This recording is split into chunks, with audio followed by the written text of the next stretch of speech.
করা হয়। আমরা কত অলস, কত স্বার্থপর। আমি গাড়ি দিয়ে ঘাটতে ঘটতে করলাম, আর এইখানের মধ্যে দেখা যায় ঈদগাহ টাকা 5 টাকা 10 টাকা দেয়, এই টাকা খরচ করে গাড়ি দাইনে মাটি দিয়ে ধরতে।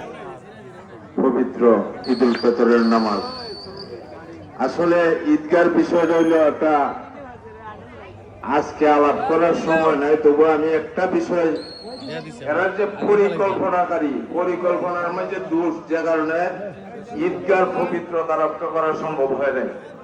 যেমন ইউনিয়ন অফিসে প্রতি মাসে 2 গাড়ি মাল আছে, এটা এইভাবে নকশা করছে যে গাড়িটা যাইবার কোনো রাস্তাই নেই।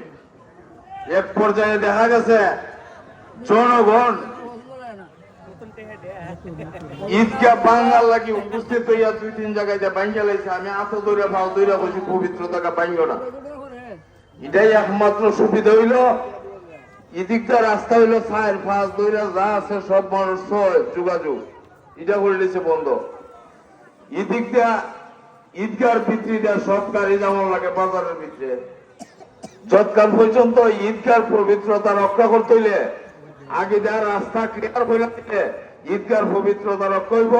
এটা সমগ্র দেশ, আমি ছাড়া আরো প্রাক্তন চেয়ারম্যান বা আরো জনপ্রতিনিধি যারা আছে সবার সহযোগিতা বৈশা ঈদগার পবিত্রতা রক্ষা করতে হইলে এটা শৃঙ্খলা বজায় রাখতে হইব, রাস্তাঘাট শৃঙ্খলা করতে হইব, এরপরে পবিত্রতা রক্ষা হইব।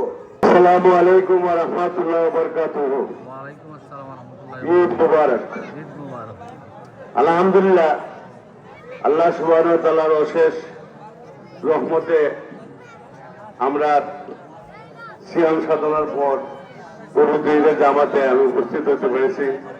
আমি দলমন্ডলবাসীর এই মাঝে কথা দিয়েছিলাম যে গত ঈদের নামাজ আমি এখানে পড়ছিলাম, এবং সেই দিন থেকে বলছিলাম যে যতদিন আল্লাহ আমার হায়াতে রাখে আমি 2টা ঈদ, একটা ঈদ উল ফিতর, একটা ঈদ উল আজহা, যতদিন আল্লাহ হায়াতে বাঁচিয়ে রাখে ঈদ উল ফিতরের নামাজটা যদি আমি নাসিরনগরে আসি, কোনো কারণে যদি ঢাকা বা অন্য কোথাও থাকি সেটা ভিন্ন কথা, কিন্তু আচকরার জমিনে অথবা নাসিরনগরের জমিনে আসলে ঈদ উল ফিতরের জামাতটা সবসময় দলমন্ডল আমরা পড়বো ইনশাআল্লাহ।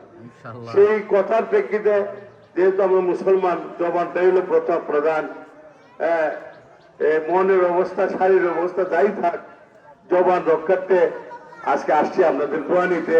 আপনারা দোয়া করবেন এবং ইনশাল্লাহ যতদিন হায়াতে বাঁচি ততদিন চেষ্টা করবো আপনাদের সাথে ঈদের নামাজটা পড়তে। আর একটা কথা না বলে পারছি না যে আমার ভাই